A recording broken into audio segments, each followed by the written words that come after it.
Mérite du français au travail, dans le commerce et dans les technologies de l'information, les organisations finalistes sont catégorie organisation de moins de 50 employés. Affordance Studio, pour la conception du jeu vidéo prêt à négocier qui vise l'apprentissage du français.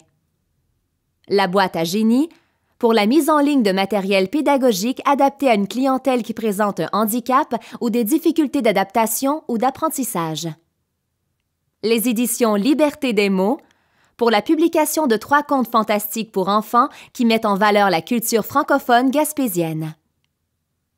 Edoki Academy, pour la création de l'application en ligne La Maternelle Montessori qui vise à développer les compétences en lecture, en écriture, en calcul et en programmation informatique chez les enfants.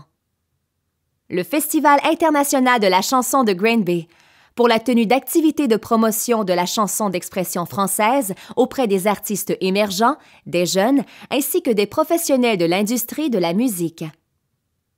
Catégorie organisation de 50 à 99 employés. Coup de balai, pour l'organisation de cours de français destinés à son personnel allophone. Edgar, pour le lancement d'un blog d'entreprise qui vise à sensibiliser les internautes à la force expressive d'une langue riche et bien écrite. Tourisme Montréal, pour son projet Montréal vous accueille, qui vise la création d'une signature commune à 10 organisations montréalaises. Catégorie organisation d'au moins 100 employés. La Fédération SJA, pour le lancement de la campagne promotionnelle Juifs d'ici, qui souligne l'apport de membres de cette communauté à la société québécoise. Lightspeed, pour l'organisation de cours de français qui vise l'intégration de son personnel allophone à la culture québécoise et l'apprentissage des québécismes.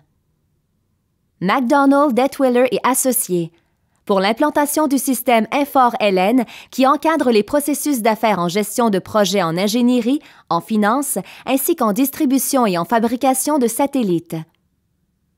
Osler, Hoskin et Harcourt, pour le dynamisme de leur comité de francisation qui a adopté des mesures de valorisation de la langue française. Pratt & Whitney, pour la mise en place de formations sur des technologies de l'industrie de l'aérospatiale destinées aux membres de leur personnel actuel et nouvellement arrivés.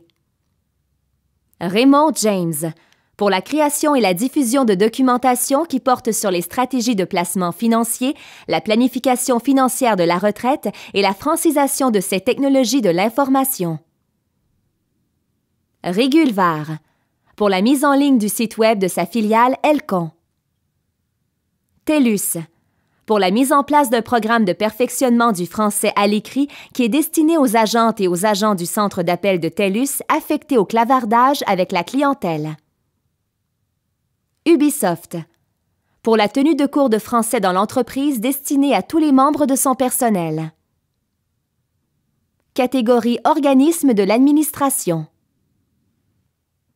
La Régie de l'assurance maladie du Québec, pour la diffusion auprès de tout son personnel des capsules prescription linguistique qui visent à améliorer la qualité de la langue dans les communications de l'organisation.